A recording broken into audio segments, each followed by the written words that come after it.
याकूब बिन मोहम्मद खरासाई रहमतुल्लाह अलैह और दो राहिबों का वाक़या।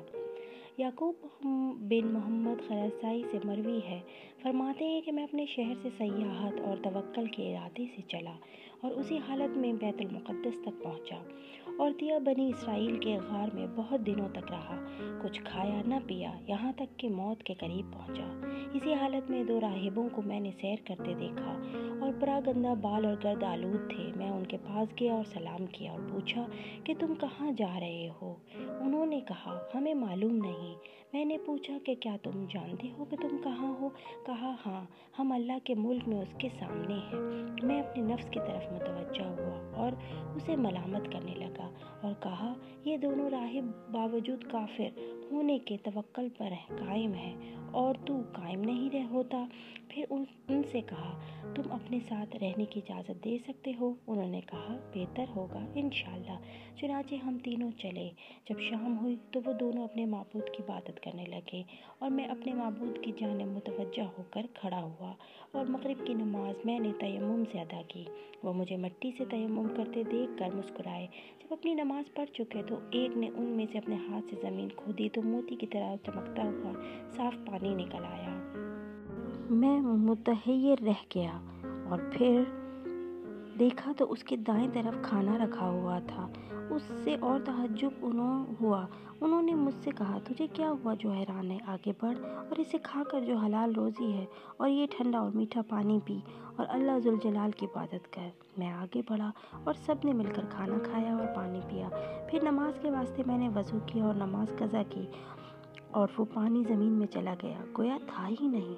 फिर वो अपनी नमाज में मशगूल हुए हत्ता कि सुबह हुई और दोनों सफ़र के वास्ते उठ खड़े हुए। मैं भी उनके साथ रात तक चला। जब शाम हुई तो दूसरा राहिब आगे बढ़ा और नमाज पढ़ के चुपके से कुछ दुआ की और फिर अपने हाथ से ज़मीन खोदी तो पानी का चश्मा वैसा ही जैसा कि कल उसके साथी के खोदने से निकला था निकल आया और उसके पहलू में खाना भी रखा हुआ था और मुझसे कहा, आगे बढ़कर खाओ पियो और अपने परवरदिगार की इबादत करो। चुनाचे हमने खा पी के नमाज के वास्ते वज़ू किया और पानी इसी ज़मीन में चला गया, गोया कि था ही नहीं।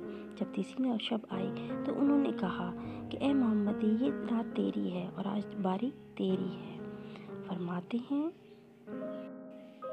कि मुझे उनसे इस कौल से शर्म आई और दिल में एक सख्त हालत तारी हो गई। मैंने कहा, इंशाअल्लाह अल्लाह अच्छा ही होगा।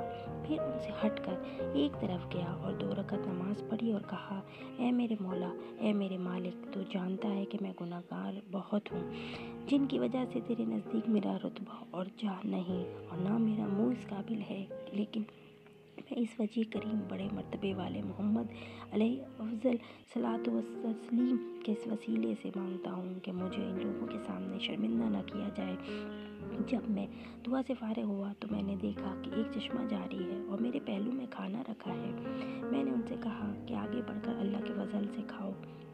चुनाचे वो आगे बढ़े और हम तीनों ने खाना खाया और पानी पिया और हर हालत में अल्लाह का शुक्र अदा किया और इसी हालत में रहे कि मेरी दूसरी बारी आई। फिर मैंने पहले ही की तरह दुआ की और पानी का चश्मा निकल आया और खाना भी हाजिर हो गया।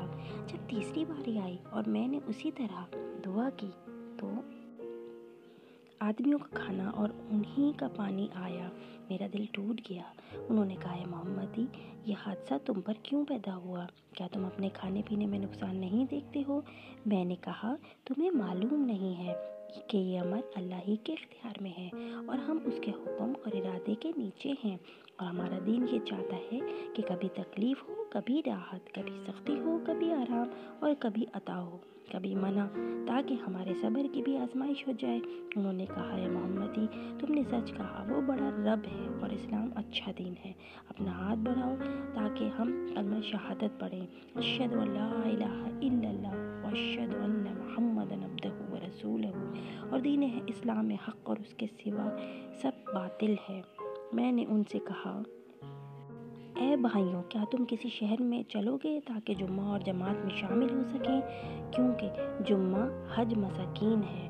उन्होंने मुझसे कहा, ये अच्छी राय है, मालूम होती है, और اچھا فیل ہے۔ جب ہم اس ارادے سے چلے تو سامنے ایک عمارت نظر آئی۔ اندھیری رات تھی، غور سے دیکھا تو ہم بیت المقدس میں تھے۔ ہم اس میں داخل ہوئے اور ایک مدت تک اس میں مقیم رہے، اللہ کی عبادت کرتے رہے اور ہمارا رزق اسی جگہ سے ہم پہنچتا جس کا گمان بھی نہ تھا، حتیٰ کہ دونوں ساتھی وہیں رحمت حق کو پہنچے اور مر گئے۔ بحوالہ حکایات الصالحین۔